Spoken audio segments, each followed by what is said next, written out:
Muy buenos días para cada uno de ustedes. Para nosotros es un grato placer, un gran privilegio el amanecer cada día aquí con ustedes. Así que le damos muchas gracias por todo ese esfuerzo que yo sé que ustedes hacen. No es fácil despegarse las sábanas desde las mañanas, pero con la ayuda del Señor y del Espíritu, pues logramos estas cosas, ¿no? Quiero pedirle de manera especial sus oraciones. Nosotros en el día de ayer empezamos la siembra más grande que hemos realizado en todo el ministerio. Y es que ayer empezamos el programa El Plan de Dios en nuestra querida Radio Amanecer. Todos los lunes de 7 a 8 de la noche estamos haciendo ahora una siembra a nivel nacional. Nuestra querida radio adventista aquí en República Dominicana tiene 32 estaciones o frecuencias y tiene alcance nacional. Es escuchada también por muchos hermanos de cristianos de otras denominaciones. Así que queremos pedirles que oren por este proyecto, esta iniciativa.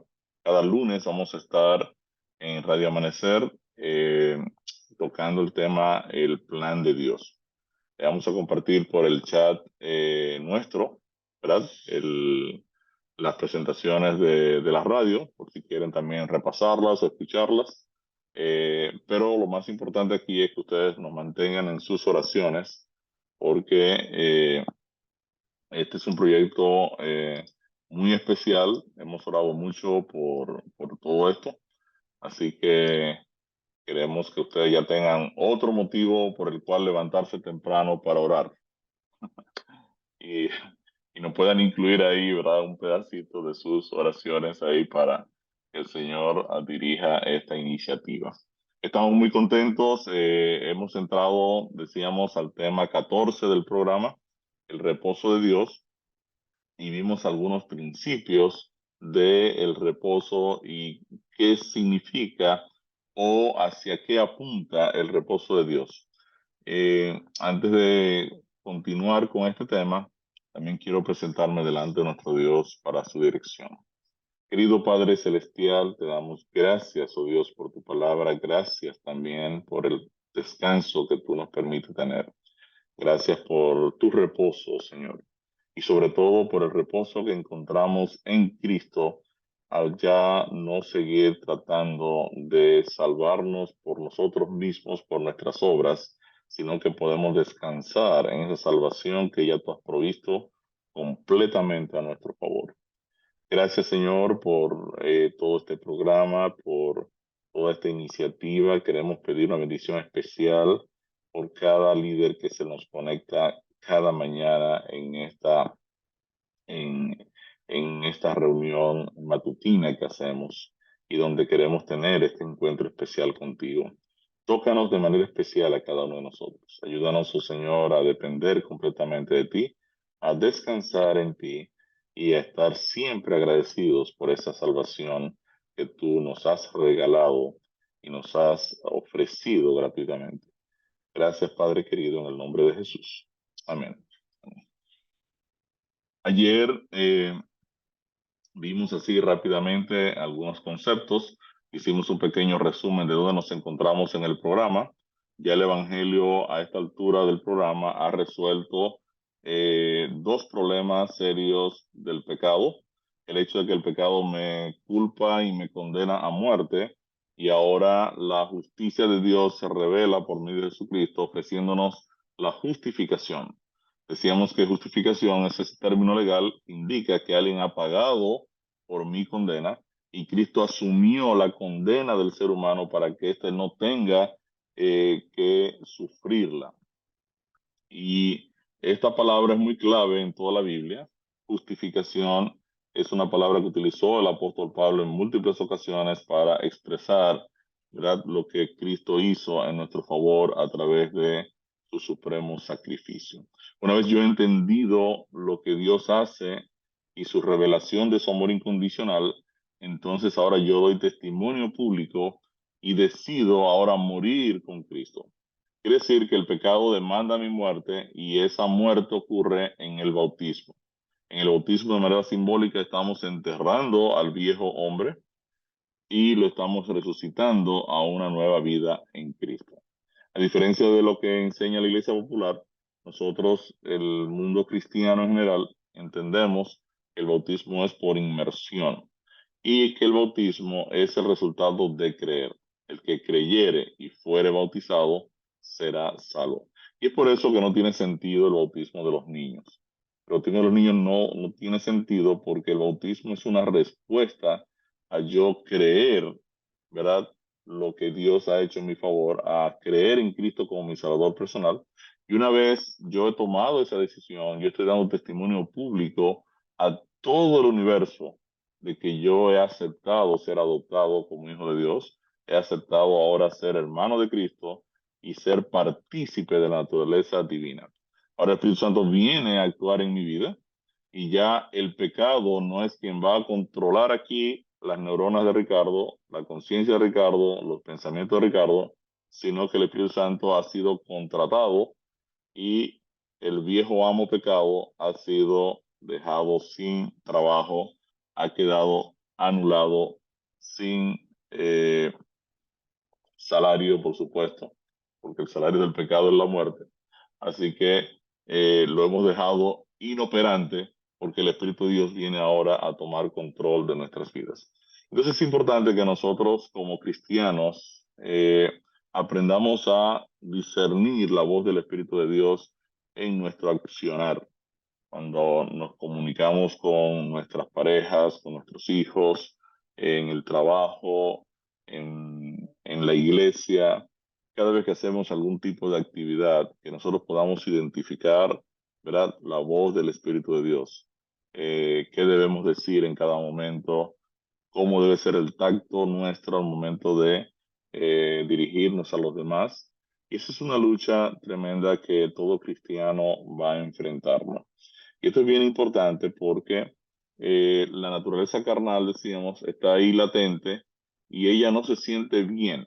Como toda persona que votan de un trabajo por su ineficacia, por los problemas que ha ocasionado, el pecado de igual manera va a buscar la manera de tratar de recuperar su trabajo o de justificar que en realidad él no era tan malo, ¿no? Entonces el viejo Ricardo siempre va a estar ahí latente tratando de sustituir la obra que el Espíritu de Dios quiere hacer.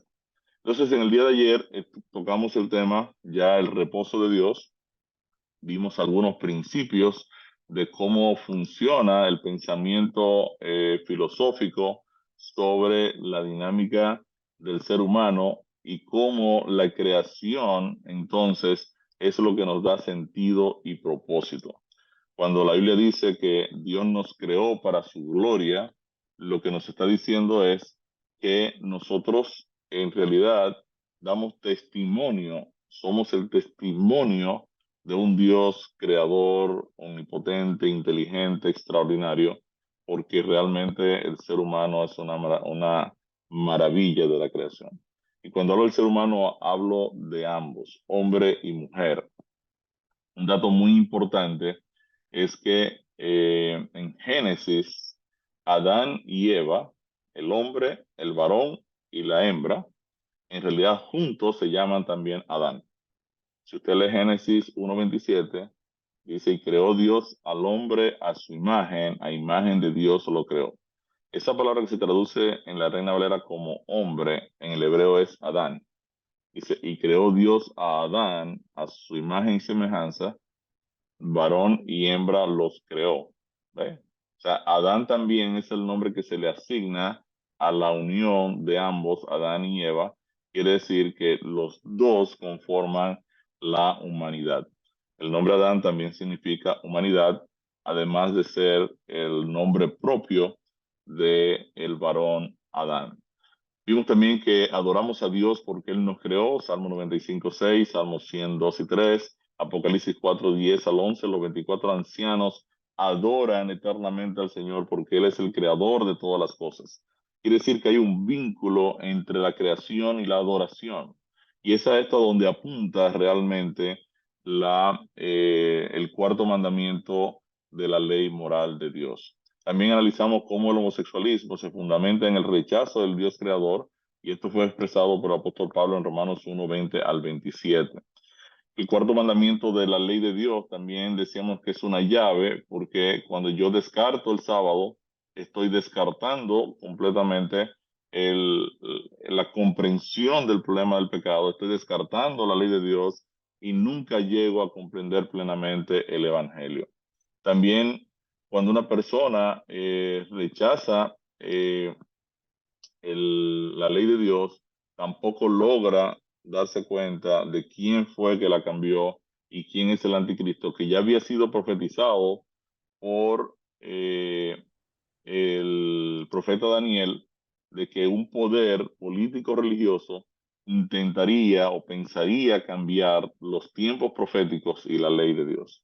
Cuando uno estudia un poco más a fondo la profecía, se da cuenta entonces, puede identificar perfectamente este poder, ¿no? Entonces vimos algunos principios, por ejemplo, en Isaías 56, 6 y 7, Dios llama dichoso a los que guardan el sábado, y eso no incluye solo a los judíos, sino también a los extranjeros y a los eunucos. Dios hace un llamado a la adoración a personas que no eran judías en el Antiguo Testamento, y esto es significativo porque muchas personas utilizan el argumento de que el sábado fue para los judíos. El sábado no fue para los judíos, el sábado fue para toda la humanidad. En Isaías 58, 13 y 14, Dios hace un llamado a que separemos este día para entrar en el reposo con Él y que lo llamemos delicioso. Esto es bien importante porque el sábado debe ser un día de deleite.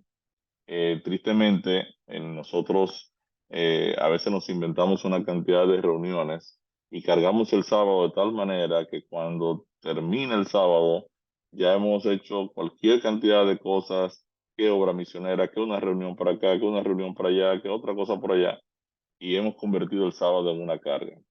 El sábado no es para hacer una carga. El sábado es un día de gozo, es un día de deleite, es el día donde preparamos la mejor comida, la compartimos en el hogar, eh, conversamos sobre lo que se predicó en el día, podemos salir con nuestra familia probablemente a un río, a un lugar bonito, a un lugar donde podamos compartir y seguir conversando, podemos visitar a nuestros amigos enfermos, nuestros relacionados. O sea, podemos hacer una cantidad de cosas bonitas, pero el sábado no tiene como objetivo que nosotros lo carguemos porque es un día de delicia, de encuentro especial con el Señor. Isaías, en el capítulo 10 58, entonces el Señor aquí está hablando de a su pueblo. Y esto también es relevante porque cuando me dicen a mí que no, que eso era para los judíos, en realidad Dios tenía problemas con los judíos a la observancia del sábado. Piense que aquí el llamado es a no pisotear el sábado y se lo está diciendo Dios a los judíos del Antiguo Testamento. O sea, deja de pisotear el sábado y deja de hacer tus negocios en mi día santo. Hay otro profeta que le reclama a Israel que ellos esperaban que el sábado concluyera para empezar a hacer negocios y alterar incluso los pesos para engañar a las personas. Entonces el profeta dice, esto que ustedes están haciendo no está bien, ustedes quieren salir rápido el sábado para seguir haciendo sus negocios y eso dice que ustedes sencillamente no tienen ningún tipo de respeto por lo que el Señor ha hecho ni por el descanso del Señor. Vimos también que Dios es el Señor del sábado, Él es el dueño del sábado, el sábado no le pertenece a los adventistas, no le pertenece a los sabatistas, el sábado le pertenece al Señor. Analizamos también tres palabras relacionadas con el sábado, Shabbat, Napash, Nuah, y ambas, las tres palabras implican cesar. Sabbat es parar la tarea, detener lo que estás haciendo, eso aparece en Génesis. Napash es refrescarse, es como decir, wow, me quedó muy bien. Decíamos que es una especie de antropomorfismo aplicado al Señor. Es una palabra que funciona para nosotros, pero el escritor bíblico se la aplica al Señor para dar la idea de que el Señor llegó al término de su obra, ¿verdad? Y se deleitó en ella y como que dijo, wow, me quedó todo bien, ¿sí? Y Nua es un reposo de alegría, es un reposo de alegría. No está en el tema, pero cuando usted se va al libro de Job, en los capítulos 38 al 40, una de las preguntas que Dios le hace a Job es, ¿dónde estabas tú cuando yo fundaba la tierra? Házmelo saber si tienes su memoria. Y dice, cuando se alegraban las estrellas del alba. Y las estrellas es un símbolo en la Biblia de los ángeles. Quiere decir que Dios luce que hizo una gran fiesta de celebración de su creación con las estrellas del alba, con los ángeles que vieron todo el proceso de la creación y vieron a Dios en el proceso de crear. Vimos también el sábado como una tarja, ¿verdad? En vez de Dios poner un letrero en el jardín del Edén creado por Dios, Dios ancló, ¿verdad? Ese monumento recordatorio de que Él es el creador, lo ancló en el tiempo, para que semanalmente nosotros, ¿verdad? Recordáramos que Él es el Dios creador y luego más adelante, en su revelación a Israel, al decirle acuérdense del día de reposo, Dios conectó el sábado con la redención. Eh, de acuerdo al famoso Abraham Heschel, un rabino, Heschel entendía el sábado como un santuario en el tiempo, una propuesta de Dios, ¿verdad? De conectar ahora el recordatorio de quién es Él, ahora conectarlo con el tiempo en lugar de con las cosas materiales o del espacio. En Marcos 2:27 vimos que eh, Jesús acostumbraba eh, los días sábados ir a la sinagoga a leer. Esa es la costumbre de Jesús. Vimos una serie de textos donde Cristo los sábados iba a la sinagoga. También vimos que el apóstol Pablo era su costumbre también ir los sábados, ¿verdad? A, eh, a la sinagoga, ¿verdad? Y si Pablo, como acostumbraba, entró a ellos y por 3 sábados disputó con ellos de las escrituras. Hay personas que me dicen, no, lo que pasa es que Pablo era judío y entonces tenía que ir los sábados a discutir con los judíos ahí para ver si los convertía al cristianismo. No, el texto no dice eso. La Biblia dice que en Hechos 18, 1 al 4, que Pablo disputaba en la sinagoga todos los sábados y persuadía a judíos y a griegos. Quiere decir que los griegos también iban a la sinagoga los sábados a escuchar a Pablo y esto era un proyecto, ¿verdad? De salvación para todos y todos estaban involucrados. Entonces, también vimos el sábado como un reposo que está anunciado para los que han aceptado a Cristo como un Salvador personal. Quiere decir que en el libro de los Hebreos se le ofrece en el Evangelio el sábado a las personas como el reposo de descansar de sus obras y enfocarse, ¿verdad?, en lo que Cristo ha hecho por cada uno de nosotros. En Hebreos 4:4 dice, por ejemplo, porque en cierto lugar dijo así el séptimo día y reposó Dios de todas sus obras en el séptimo día. Así que a nosotros también se nos ha anunciado aquí en Hebreos 4:10, porque el que ha entrado en su reposo, en el reposo de la salvación, de las buenas nuevas, también ha reposado de sus obras como Dios de las suyas. También el escritor de los Hebreos declaró que queda todavía un sabatismo, un reposo, y obviamente es el reposo eterno cuando ya lleguemos a la Jerusalén celestial. Queda un reposo eterno. Y esto es interesante porque si algo tiene el Evangelio, es que el Evangelio es una estructura que se enfoca en la gracia, en la gracia, no en las obras. O sea, y esto nosotros tenemos que ser bien enfáticos porque en la mente de muchos de nuestros hermanos no se entiende claramente el concepto de la gracia y muchas personas han utilizado el sábado como un vehículo de salvación, en el sentido de decir, bueno, el que no guardó el sábado se pierde o el que no hizo esto se pierde. O sea, la salvación es un regalo de Dios por medio de la fe en Cristo y la observancia del sábado es parte del fruto del Espíritu, de la obra del Espíritu Santo, al producir en nosotros la rectitud y el carácter de Cristo, ¿verdad? Que es su obra especial en la vida del creyente. Al final del tiempo, también anotamos que al final del tiempo hay un llamado, ¿verdad? A adorar a Dios, temerlo y darle gloria, porque ha llegado su juicio.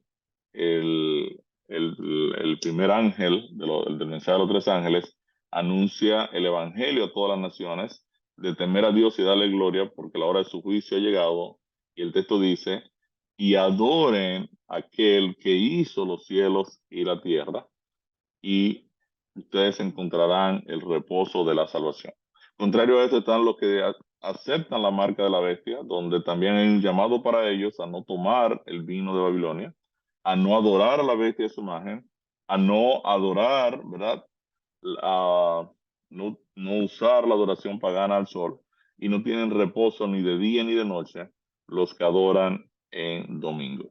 Y esto es interesante porque si hay algo que la Iglesia Popular ha estado promoviendo, como bien enseñábamos cuando tocamos el tema de la naturaleza de Cristo, es el tema de que la salvación, los fieles la consiguen a través de cumplir con los sacramentos de la Iglesia. Y estas personas viven siempre dependiendo de sus obras, y es por ello que no tienen reposo ni de día ni de noche. Ahora, en la cruz Jesús dijo una palabra clave: consumado es, consumado es. Cuando Jesús crucificado clamó consumado es, él estaba proclamando al mundo que su misión redentora se había completado. Interesante porque esto tuvo lugar al final del sexto día, viernes. Al día siguiente, el sábado, Jesús descansó en la tumba de toda su obra, tal como lo hizo al final de la semana de la creación. Quiere decir que Dios descansó el sábado al terminar su obra de creación, y descansó el sábado al terminar su obra de redención. Isaías 66, 22, 23 dicen: ¿qué día de la semana se adorará a Dios en la tierra nueva? Y el profeta aquí declara: porque como los cielos nuevos y la nueva tierra que yo hago permanecen delante de mí, dice Jehová, así permanecerá vuestra simiente y vuestro nombre, y será que de mes en mes y de sábado en sábado vendrá toda carne a adorar delante de mí, dijo el Señor. Así que en los cielos nuevos y la tierra nueva, pues aquí también hay una referencia al futuro, a lo que Dios hace nuevo. Eh, También aquí hay un llamado de que estaremos también cada sábado y cada mes. Y esto es bien interesante porque cada mes, cuando usted se va a Apocalipsis, se da cuenta que el árbol de la vida cada mes va a producir un fruto nuevo.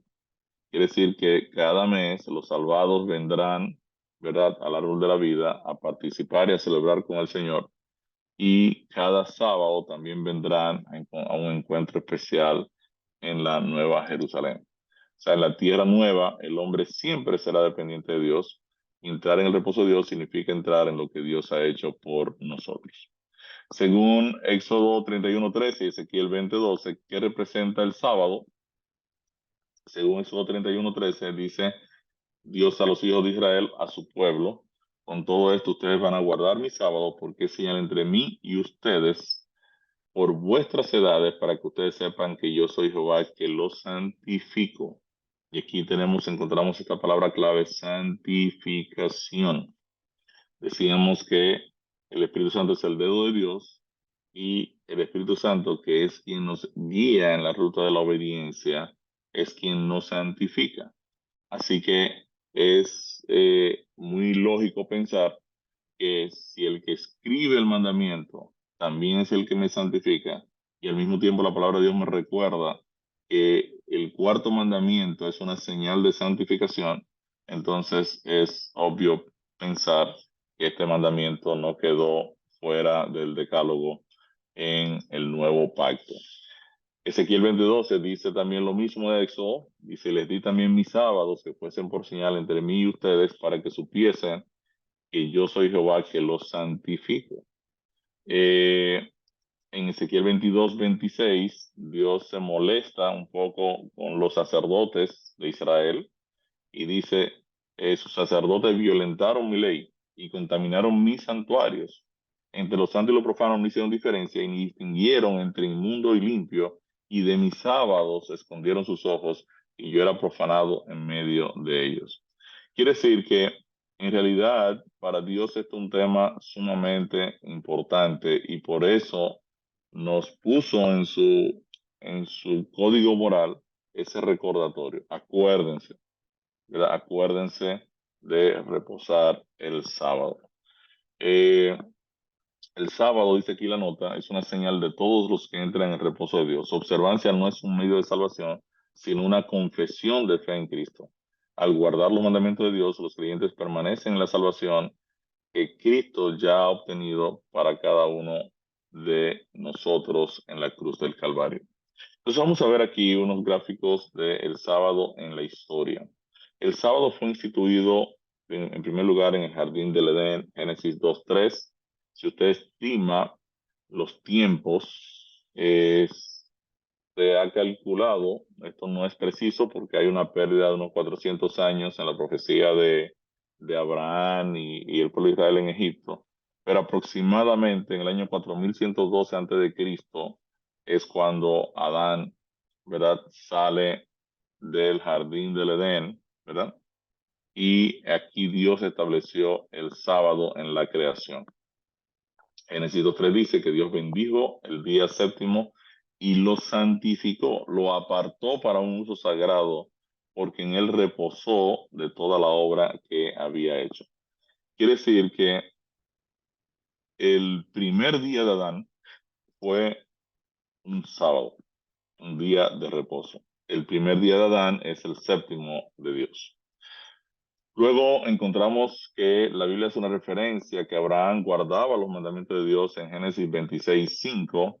Esto ya ocurre en el 2029 antes de Cristo aproximadamente, es, ¿verdad?, la fecha que se estima que vivió Abraham o alrededor de esa fecha. Génesis 26:5 dice, por cuanto yo Abraham mi voz y guardó mi precepto, mis mandamientos, mis estatutos y mis leyes. Quiere decir que ya Abraham era un observador de los mandamientos de Dios. En el 1876 ya Israel está en Egipto y algunas personas infieren, yo soy uno de ellos, que el cese de las tareas promovidas por Moisés a los hebreos en Egipto fue un llamado a la observancia del sábado. Eh, en Éxodo 5:4-5 dice, entonces el rey de Egipto les dijo, Moisés y Aarón, ¿por qué ustedes hacen cesar al pueblo de su trabajo? Volved a vuestras tareas. Dijo también Faraón, he aquí el pueblo de la tierra es ahora mucho y vosotros les hacéis sabat de sus tareas. Cesar aquí es sabat. Entonces, aunque la Reina Valera no toca esto, yo entiendo, dado el origen de la palabra cesar, sabat, y que Israel ha parado de trabajar, es obvio que Moisés y Aarón llegan a Israel y dicen, miren, ustedes no trabajan los sábados. O sea, ¿por qué ustedes trabajan los sábados? Y hacen parar a Israel y Faraón dice, ¿y quién mandó a cesar? ¿Quién mandó a hacer Shabbat aquí? ¿No?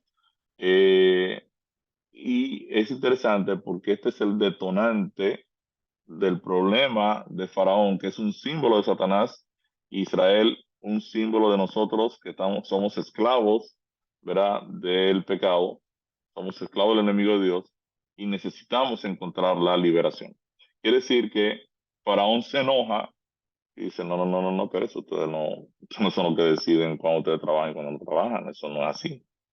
Y esto es interesante porque la observancia del sábado implica que yo tengo libertad para observarlo. O sea, una persona que es dependiente o esclavo no va a poder guardar el sábado a menos que no esté independiente, ¿verdad?, de eh, la persona que quiere obligarlo a trabajar en sábado y esto es también bien relevante.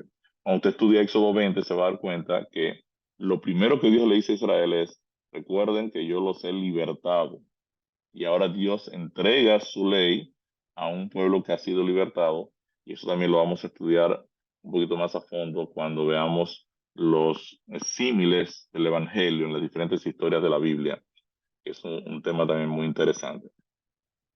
Ya para el 1446 a.C., en el monte Sinaí, Dios entrega su ley a Israel en Éxodo 20.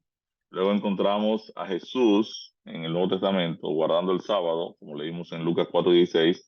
Eso es en el año 30 después de Cristo. Y vemos también al apóstol Pablo, alrededor del año 50 después de Cristo, guardando el sábado, ¿no? Luego Juan, cuando escribe Apocalipsis, alrededor del año 100, se encuentra con Jesús en sábado. Interesante porque el texto dice aquí, yo estaba en el Espíritu en el día del Señor y oí detrás de mí una gran voz como de trompeta. Ahora, es interesante porque en algunas Biblias cambiaron el día del Señor por domingo. Hay una versión que dice, el Apocalipsis dice, yo estaba en el Espíritu en el domingo. Eso no es lo que dice el texto original. El texto original dice en el día del Curios o del Señor. Yo estaba en el Espíritu en el día del Señor. Obviamente, el Señor, el Curios, era un título que se le asignaba al emperador romano. Muchas personas dicen, bueno, el día del emperador romano era el domingo. Ahora, el problema es que el Señor de Juan no puede ser el emperador romano, sino Cristo, que es el Señor del sábado. Entonces, eh, aquí se hace una inferencia de cambio de lo que dice el texto de manera olímpica, cuando el texto no está diciendo domingo, ¿no? No está diciendo el primer día de la semana, que es como la Biblia reconoce el día domingo. Es un punto bien interesante porque en Israel o en el hebreo no existen nombres para los días como en español. Nosotros tenemos domingo, lunes, martes, miércoles, jueves, viernes, sábado. No, en hebreo es primer día de la semana, segundo día de la semana, tercer día de la semana, hasta el viernes, que es día de la preparación, y el único día que tiene nombre es el sábado. Así que el día primero de preparación para el sábado, el día segundo de preparación, el día tercero, el cuarto, el quinto, el sexto, y finalmente el sábado. Lo mismo pasa en portugués. En portugués los días no tienen nombre, tienen números. El primero, el segundo, el tercero, el cuarto, el quinto, el sexto y el sábado. Así funciona también en el portugués. Ahora, aquí vamos a ver los intentos de cambio del día de adoración. ¿Dónde empieza entonces? Si Jesús guardó el sábado, Pablo guardaba el sábado, eh, Juan guardó el sábado hasta Apocalipsis. Entonces la pregunta es, ¿dónde viene el cambio del día de adoración? En el año 321, el famoso emperador Constantino teóricamente se convirtió al cristianismo. Y teóricamente, porque si hay una persona que le hizo mucho daño al cristianismo, fue este señor Constantino. La iglesia cristiana interpretó la conversión de Constantino como una buena noticia, pero la verdad es que fue una de las peores noticias que le ocurrió a la iglesia cristiana. Con Constantino se pararon las persecuciones y la iglesia entendió, wow, ya no nos persiguen más, qué bueno. Eh, pero al mismo tiempo Constantino le cede las iglesias paganas al cristianismo y aquí se monta la estructura sacerdotal, ¿verdad? Que era de origen ya, ¿verdad? La estructura pagana, ¿verdad? Donde el sacerdote se comunicaba con la deidad y se comunicaba luego con el fiel o el creyente. Entonces se implementó esta estructura ahora que más adelante se convirtió en la iglesia popular. Constantino en el 321 emite la primera ley y el documento decía, en el venerable día del sol, venerabili die solis, que los magistrados y la gente que reside en ciudades descansen y que se cierren todos los lugares de trabajo. En el campo, sin embargo, las personas que se ocupan en la agricultura podrán continuar libre y legalmente sus ocupaciones. Quiere decir que en el 321, este señor Constantino ahora hace su primer llamado a la observancia dominical. Luego, en el año 364, viene el concilio de la Odisea, también se emite una ley dominical, y fue unas décadas más tarde, ¿verdad? El concilio de la Odisea era un concilio católico romano, promulga la primera ley dominical eclesiástica. En el Canon 29, la Iglesia romana estipulaba que los cristianos debían honrar el domingo y, de ser posible, no trabajar en ese día. Al mismo tiempo, denunciaba la práctica de reposar en el sábado, instruyendo a los cristianos a no estar ociosos en sábado, sino que debían trabajar ese día. Quiere decir que la aplicación de la ley ahora en el Concilio de la Odisea es no solo que hay que reposar el domingo, sino que hay que trabajar el sábado. Y entonces esto viene a hacer una presión muy fuerte, ¿verdad?, a toda la cristiandad. En el 538 se dio el Concilio de Orleans, ¿verdad?, donde aquí también se forzó la adoración y el trabajo, sobre todo el sábado, y se forzó la adoración dominical. En el 538 de nuestra era es el año marcado como el comienzo de la profecía de los 1260 años. El tercer concilio católico de Orleans promulgó una ley aún más severa que la de Constantino. El canon 28 de ese concilio dice que en el domingo aún el trabajo agrícola debiera ser dejado de lado con el fin de no impedirle a la gente la asistencia a la iglesia. Pero fíjense que a través de los años, entonces, empieza una presión para el cambio del día de adoración. Y eso ocurre después de estar cerrado el canon bíblico. Ya para el 1545, el Concilio de Trento fue muy importante. Esto es justo en los tiempos de la Reforma. Recuerden que la Reforma eh, explotó ahí con Lutero muy fuerte en los años 1500. Ya la Reforma venía siendo traída desde Wesley, mucho antes de Lutero. Ya habían una serie de reformadores, pero en el año 1500 los príncipes alemanes apoyan a Lutero con las iniciativas de la salvación por medio de la gracia. Ya para el año 1545 la iglesia está sintiendo la presión y convoca el Concilio de Trento para esta fecha. Entonces, dice que alrededor del año 1500 los reformadores habían acusado constantemente a la Iglesia Católica de haber apostatado de la verdad al no seguir el principio de sola escritura. Quiere decir que los reformadores entran con fuerza para decirle a la Iglesia Católica: ustedes no siguen el principio de sola escritura, sino que ustedes quieren seguir, mezclar escritura con tradiciones. La iglesia, por su parte, planteaba la posición de la escritura y la tradición, o lo que es lo mismo, la interpretación de la Biblia conforme a la posición de la iglesia y de acuerdo con el consentimiento de los padres. Y este fue el tema principal en el Concilio de Trento, que fue llamado de forma especial para examinar las preguntas que habían planteado los reformadores y que forzó la atención de Europa. En este concilio, un partido de la Iglesia Católica estaba decidido a abandonar la tradición y adoptar las escrituras como única norma de autoridad, pero los ultraconservadores católicos estaban decididos a mantener las tradiciones. Finalmente, después de un largo e intenso esfuerzo mental, el arzobispo de Reggio entró en el consejo con un argumento sustancial.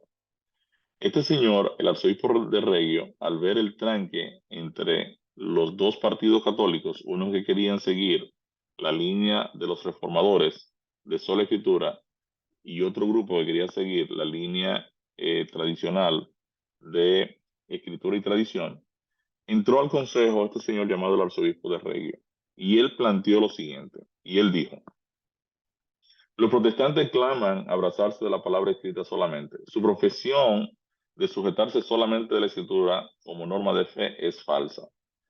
La palabra escrita, él ahora va a probar su argumento y dice: la palabra escrita expresamente ordena la observancia del séptimo día como día de reposo. Ellos, los protestantes, no observan el séptimo día, sino que lo rechazan. Si de verdad mantienen la sola escritura como norma, estarían observando el séptimo día como ha sido prescrito en toda la escritura. Sin embargo, no solo rechazan la observancia del sábado ordenado en la palabra escrita, sino que también han adoptado y practican la observancia del domingo, para el cual solo tienen la tradición de la iglesia. Por consecuencia, la pretensión de sola escritura como la norma fracasa y la doctrina de la escritura y la tradición como fundamento están plenamente establecidas. Los protestantes mismos de ellos son jueces. Esto fue realmente tremendo porque la iglesia en el Concilio de Trento estaba a punto de tomar una decisión, ¿verdad? Y el testimonio protestante de seguir la adoración dominical cuando la Biblia había establecido la adoración en sábado fue el argumento para entonces imponer en la iglesia o mantener la estructura de escritura y tradición, que es lo que todavía hoy está vigente. Entonces el Concilio de Trento dejó establecida esa posición de la iglesia de seguir las escrituras y al mismo tiempo la tradición, ¿verdad? Como autoridad en la iglesia. Y esto fue gracias a la posición incoherente del movimiento protestante en relación al día de adoración. Ahora, en el 1569, obviene la primera Reina Valera. Esto es interesante porque ustedes, si ven en los textos bíblicos que hemos estado usando, hemos utilizado esta Biblia en varias ocasiones para señalar que la Biblia ahí dice sábado. Eh, Esta fue la primera versión de la Biblia. A esa Biblia se le llama la versión del oso. Eh, Fue conocida con el nombre la versión del oso porque en su portada había un oso con un panal de miel. Esta es la primera versión hispana de la Biblia, la Reina Valera 1569, y la palabra sábado aparece 128 veces en la Reina Valera original. Ahora, en el 1840 entra el movimiento adventista, ¿verdad? Con la restauración del sábado. Esto no era solo una idea de los primeros adventistas, ya los valdenses guardaban el sábado en los tiempos de la Reforma, habían seguido toda la estructura de observancia de los mandamientos de Dios, y el movimiento adventista ahora, que luego del gran chasco, entra ahora con fuerza, comienza ahora a eh, comprender la importancia de la ley de Dios y de la restauración del sábado. Eh, Más tarde, en el 1909, surge una nueva versión de la Reina Valera, la versión Reina Valera 1909. Algunos llaman esta versión como una versión especial, le llamaron la joya de la hispanidad, por su gran precisión al modo en que se reproduce, en que esta Biblia reproduce el texto masorético y el Textus Receptus, que son los textos que la Reforma consideró válidos para ser utilizados en, eh, como Biblia, ¿no? Ahora, en la 1909, la palabra sábado aparece 99 veces. Fíjense que en la original aparecía 128. Ya en la 1909 aparece 99 veces la palabra sábado. Eh, el texto masorético, está la nota aquí, y el Textus Receptus se refieren a las versiones más antiguas de la Biblia, en el Antiguo y Nuevo Testamento, tanto en hebreo como en griego.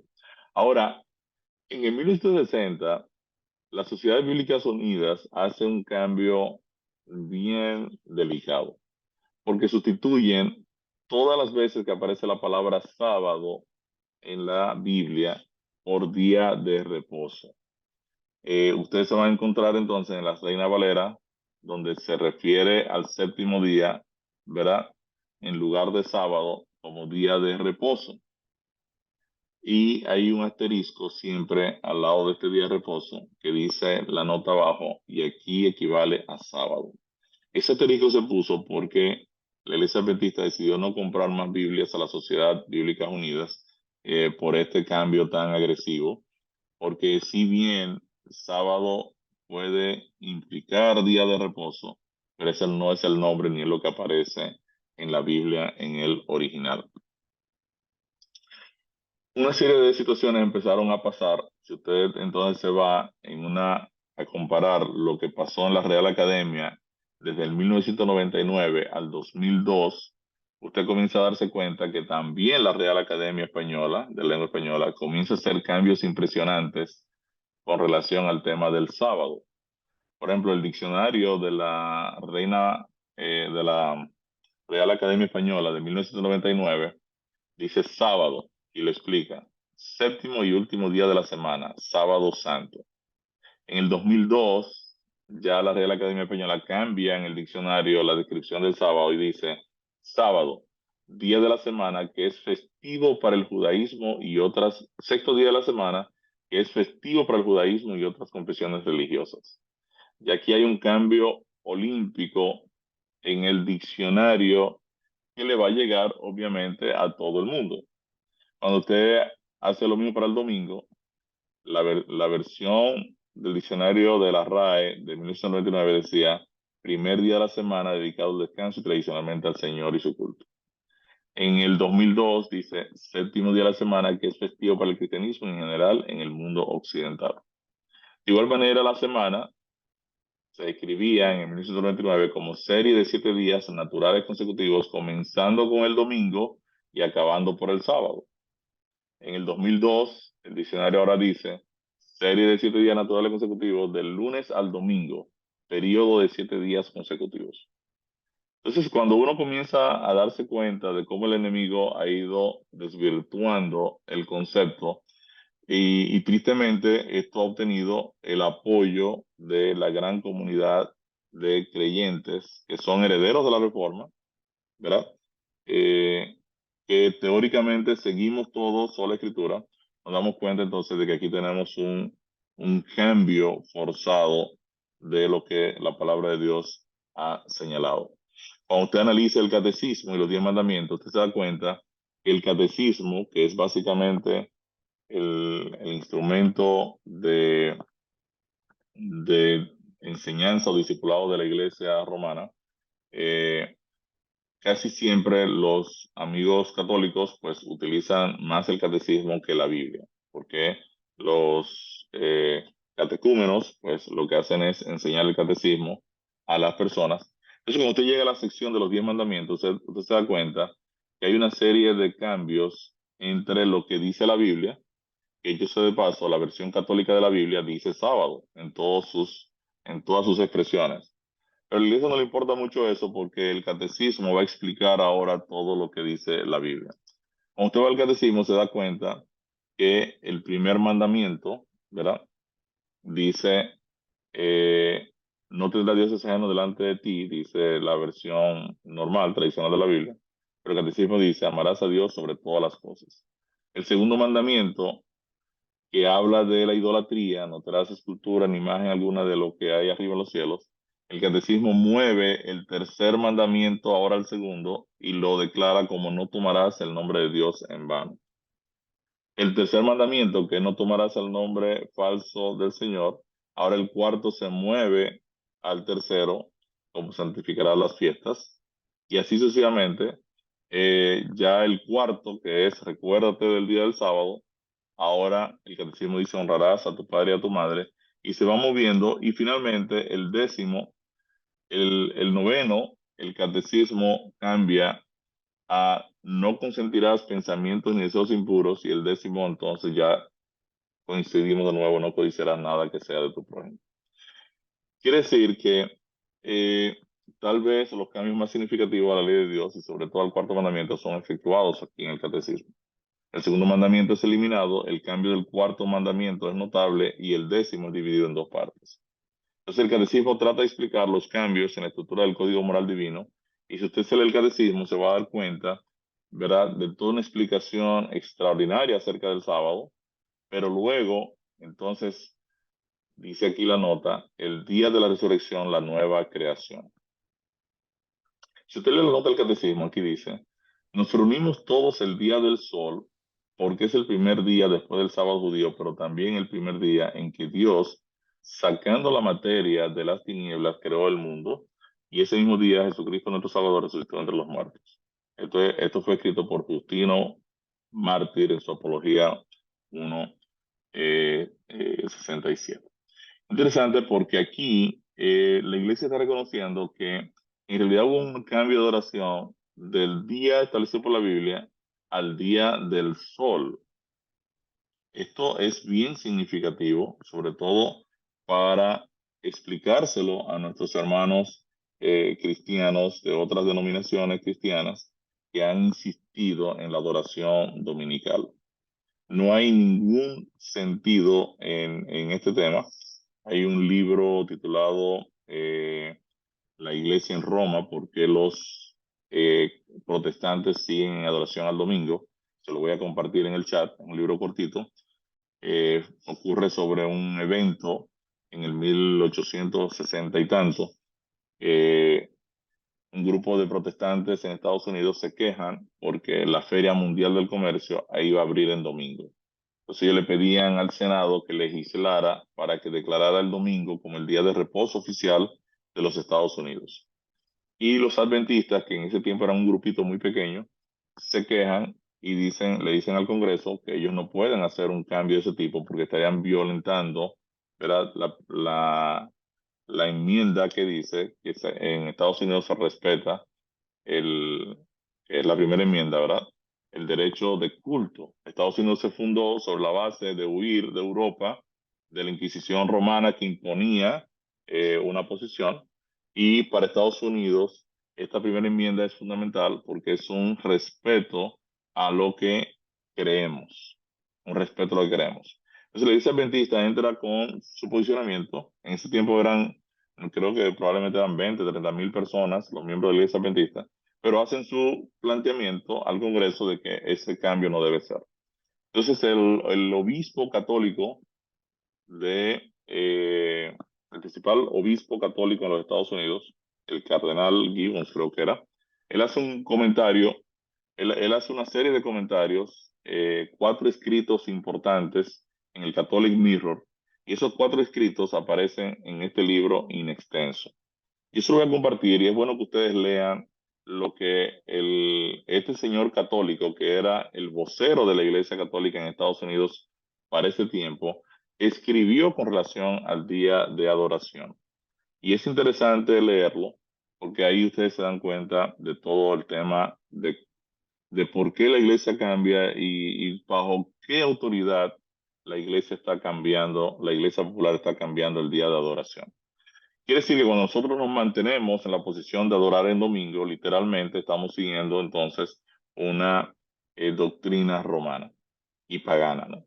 No estamos siguiendo el principio de sola escritura. Ya para la Biblia, como vimos, en Isaías 66, 21, 23, el sábado es restaurado en la Nueva Jerusalén, ¿no? Entonces, esto nos lleva, ¿verdad?, a hacernos la pregunta. Dios establece el sábado en la creación. En todo el Antiguo Testamento Israel adoró en sábado. Jesús, sus discípulos y el apóstol Pablo adoraron en sábado. ¿Es posible que los cristianos estén llamados a descartar el día de adoración para que luego Dios lo establezca de nuevo por la eternidad? ¿Tiene sentido este quiebre de obediencia al código moral divino? Entonces nosotros entendemos que el comportamiento actual de muchos cristianos al adorar en el día del sol no es correcto. Y esto es una rebeldía total, porque es una transgresión, ¿verdad? Como vimos en el análisis del pecado, estamos transgrediendo formalmente la ley de Dios. Entonces terminamos aquí con un análisis de el reposo de Cristo y el maná, un símil interesante. Algunos teólogos tratando de responder la pregunta por qué Jesús fue resucitado a la madrugada del domingo, ustedes saben que Jesús había prometido que él iba a pasar 3 días y el tercer día iba a ser resucitado. Cristo murió un viernes, ¿verdad? De viernes a sábado, habría un día de sábado a domingo, otro día, domingo a lunes, otro día. Quizás él pudo haber resucitado perfectamente el lunes. Ahora, Jesús resucita la madrugada del domingo o el sábado en la noche, ya en la madrugada del domingo. Recuerden que para los judíos el domingo entraba con la puesta del sol del sábado. Quiere decir que Jesús estaría resucitando en domingo y lo que está pasando aquí es que Cristo toca viernes, sábado y domingo. Ahí están los 3 días tocados, pero Jesús no pasa las 24 horas de 3 días francos en la tumba. Y la pregunta es, ¿por qué Jesús entonces resucita la madrugada del domingo, pudiendo haber resucitado el lunes, 3 días, ¿verdad? O el domingo en la tarde también pudo haber resucitado.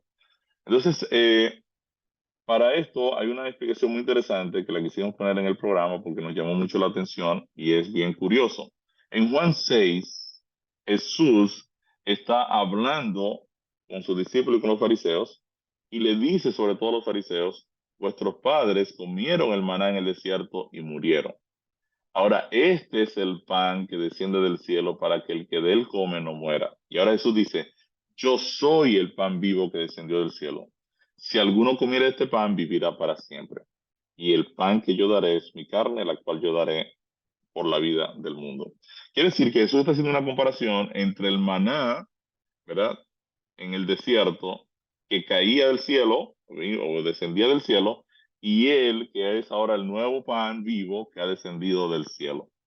Cuando usted se va a Éxodo 16, Jehová dice a Moisés, yo voy a hacer llover pan del cielo, el pueblo saldrá, ¿verdad?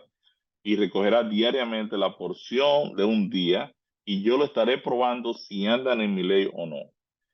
Mas en el sexto día prepararán para guardar el doble de lo que suelen recoger cada día. Es interesante porque de acuerdo a Éxodo 16, el maná no podía ser guardado de un día a otro porque se dañaba. Dice Éxodo 16, 19 al 20, y le dijo Moisés, ninguno deje de ello para mañana. Mas ellos no obedecieron a Moisés, sino que algunos dejaron de ello para otro día, y crió gusanos y hedió, y se enojó contra ellos Moisés. Es interesante porque el pan nuestro, cuando se daña en la casa, adquiere hongos, ¿verdad? La levadura se contamina y entonces se empieza a producir un hongo en el pan. Pero este pan, el maná, cuando se dañaba, producía gusanos y olía mal. Entonces llama la atención porque este pan se daña como se daña la carne. Y es interesante porque este pan entonces es un símbolo, ¿verdad? Simbolizaba a Cristo, el pan que descendería del cielo. Entonces ustedes pueden leer en Éxodo 16, 21, 24, ¿verdad? Que el sábado el pan no se dañaba. El viernes se recogía una doble porción. El sábado el pan se mantenía totalmente fresco sin dañarse. Y luego el domingo caía de nuevo pan. Usted no podía guardar del sábado para el domingo porque se dañaba de igual manera. Entonces, eh, el séptimo día el pan estaba fresco. Ahora, es interesante porque Jesús, el nuevo pan, muere el viernes. Y así como el viernes Dios terminó su obra de creación, otro viernes Dios terminó su obra de redención. Al igual que el maná, el cual no se usaba los sábados, Jesús descansó en la tumba el sábado y su cuerpo no se corrompió el sábado porque el maná, ahora persona, era quien estaba en la tumba, ¿verdad? Y el maná no se corrompía en sábado.